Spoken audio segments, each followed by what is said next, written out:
Après un an de rattachement à la communauté de communes du Créonais, la commune de Cardan a fait le choix de rejoindre Convergence Garonne au 1er janvier 2018.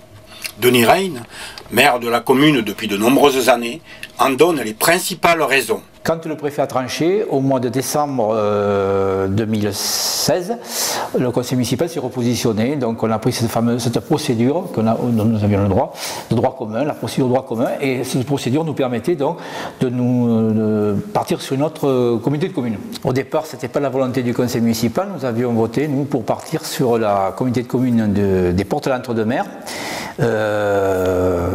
les 6 communes du Vallon de l'Artolie. Puisque 3 partaient déjà sur la convergence, l'Estiac, Paillé et Rion. Et donc nous voulions rester avec les communes du Tourne, de Langoiran, de Capian, de Villeneuve-de-Rion, de Cardan. Pendant un an, je suis allé sur le Créonais. Ce sont des gens très gentils, j'ai très bien été reçu, ils défendent aussi leurs intérêts, leur communauté de communes.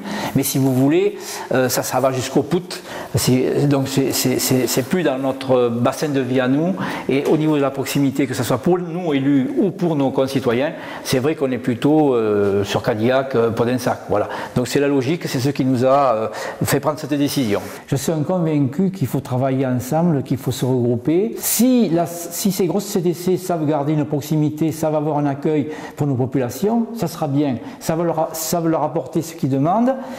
Si on rentre dans une agace où on n'a pas en face une personne capable de répondre, parce qu'on est une population vieillissante quand même, donc c'est ça le drame, c'est qu'il faudra pouvoir se déplacer, il faudra quand même qu'il y ait des réseaux, des ramassages, et puis quand les gens viennent à la CDC, qu'il y ait un accueil pour pouvoir leur dire, voilà, il faut surtout maintenir le dialogue. C'est vrai que les gens, on leur a expliqué, chaque fois qu'il y a des manifestations, pour les vœux, tout ça, je leur ai expliqué pourquoi on était parti, pourquoi on avait changé, mais c'est vrai que oui, ici, ils prennent conscience que la communauté de communes, c'est important, et puis de toute façon, aujourd'hui, je crois qu'on n'a pas le choix.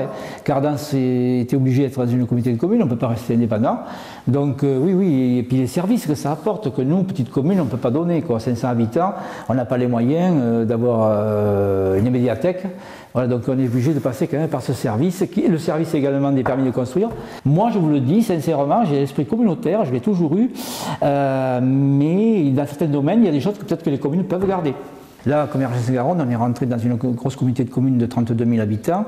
Il est sûr et certain qu'il y a des habitants, mais il y a aussi des kilomètres de voirie à entretenir. Et le problème, puisqu'on a commencé à se rencontrer là-dessus, c'est que c'est très lourd financièrement. Donc, on ne pourra pas peut-être continuer à faire, et je crois que c'est ceux qui sont en train d'étudier, il y a certaines parties de la voirie qui ne sera plus communautaire. Voilà, et c'est bien, c'est bien. Alors après, moi je vais vous dire, ayant été vice-président de la voirie sur l'Anne-Artolie pendant plusieurs années, et avant il y avait M. Gabillot à qui j'ai succédé, je vais vous dire que nous, on aimerait autant, et je l'ai dit à M. Mattei, conserver notre voirie, la commune de Cardan. On préfère la gérer nous-mêmes. Parce qu'ici, si vous voulez, on est une commune de paysans.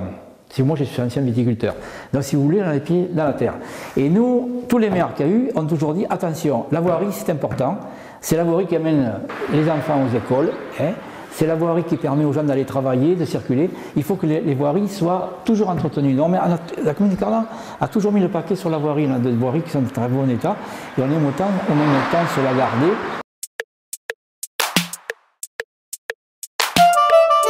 Alors oui, le bourg de Cardan, en fait, si vous voulez, autrefois, le bourg c'était l'église, c'était du côté de l'église. Et puis, vous savez, avec l'urbanisme, ça s'est construit différemment. Donc le bourg maintenant, finalement, c'est plutôt les villages de l'Ost du Urquhart, où si vous faites un petit tour de la commune, vous allez voir beaucoup de constructions nouvelles. Aussi derrière la mairie, voilà, où il y a eu un lotissement qui s'est fait dernièrement. Tout ça parce qu'il y a une demande. En fait, on est quand même dans une commune où le prix du mètre carré de terrain à bâtir varie entre, que je ne dis pas de bêtises, entre 50 et 60 € le mètre carré. Mais si dès que vous descendez un petit peu vers Langoiran, c'est beaucoup plus cher. Donc on a encore des jeunes qui préfèrent acheter des terrains plus abordables chez nous. À partir du moment où on va rentrer dans ce PLUI, nous on est en train de reprendre notre carte communale, qui est toujours valable, mais qui va un jour ou l'autre être obsolète. C'est logique, on le sait que les cartes communales.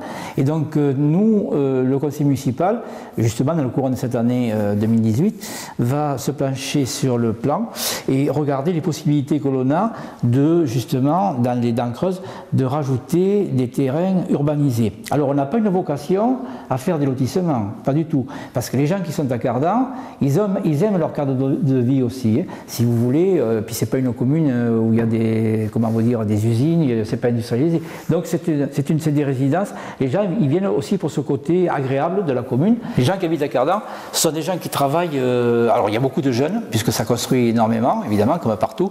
Ce sont des gens qui travaillent ou sur Bordeaux ou sur Langon. Très peu sur le secteur, c'est plutôt des viticoles, des employés viticoles qui travaillent sur le secteur, mais après les gens, ils travaillent en majorité, nos jeunes couples travaillent en majorité sur Bordeaux ou sur Langon.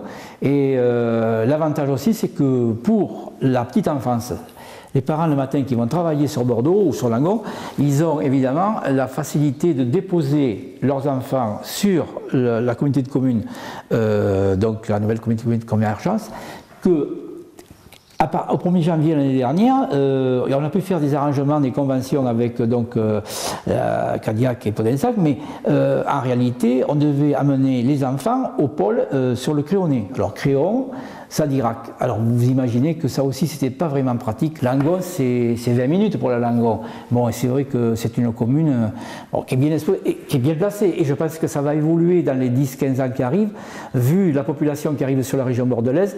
Les gens de Bordeaux, ça leur fait cher d'acheter en ville, et puis même dans la banlieue, et ils se rapprochent de nous. Je pense que les communes comme Cardan et d'autres petites communes du secteur vont évoluer en population, ça c'est sûr, il y a une évolution qui va y avoir. Les permis de construire, c'est aussi soumis à des nouvelles réglementations, parce qu'il y a quand même les syndicats viticoles et la vigne, comme on est dans une commune viticole, les syndicats, si vous voulez, pour eux la vigne, ils ont raison, c'est sacré. Donc on est confronté des fois sur les PLUI que les syndicats viticoles, alors c'est pas une critique que je fais là, c'est vrai, ils sont assez draconiens, ils disent, ils regardent de près quoi.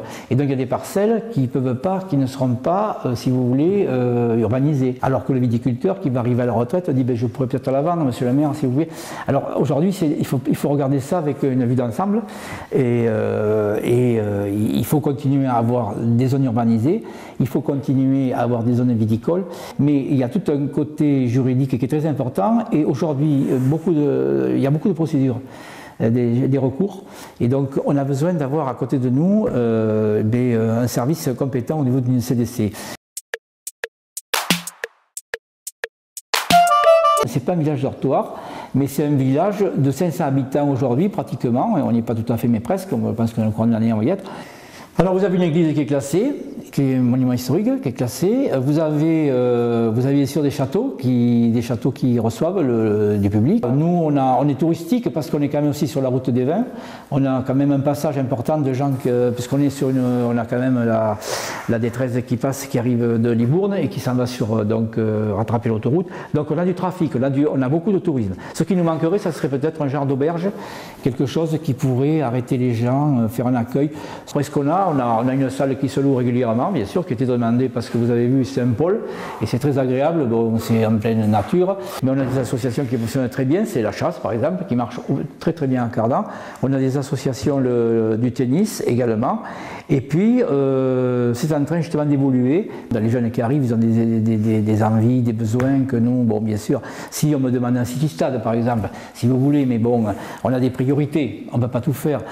En matière de services, si vous voulez, par exemple, pour les personnes âgées, on a quand même le portage des repas qui dépend de la communauté de communes. On a quand même la DMR, puisqu'il y a voilà. Donc en matière de docteurs, c'est vrai que bon, tout ce qui est médical, il y a un petit problème peut-être sur Paillé, parce que je crois que le docteur va prendre sa retraite, et c'est vrai que ça mériterait peut-être qu'il y ait un petit pôle, parce que quand même il y a pas mal de communes du coin qui allaient sur Paillé. Sinon on dépend du pôle de Cadillac. Ça a été un changement radical pour nous, parce que la fibre, on l'avait demandé, grâce au conseil départemental, M. Roubaire, et aux conseillers départementaux de Mme Aguiliana et puis Guy Moreno, qui sont venus sur le terrain, on a pu amener la fibre, ça marchait même plus vite, puisqu'on l'a eu en juillet. La fibre a été amenée au nœud de raccordement qui est au château d'eau de Cardan. Donc elle est arrivée depuis Cadillac. Pour nous, ça a été très positif, heureusement qu'on a ça, oui, parce que les petites entreprises qu'on a, sur la commune, eux, ils travaillent. Ah ben oui, c'est eux qui le ressentent en premier, il fallait que ça évolue, voilà.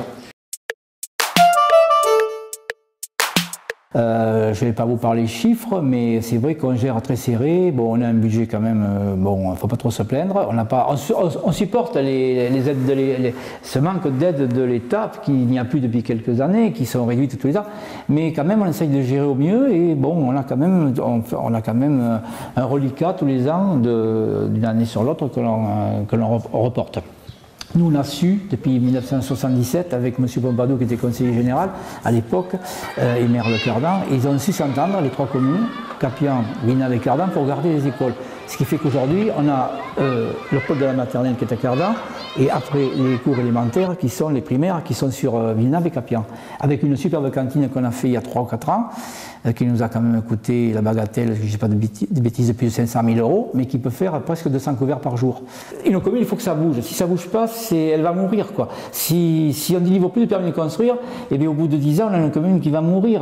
Voilà. Il faut toujours qu'une évolution.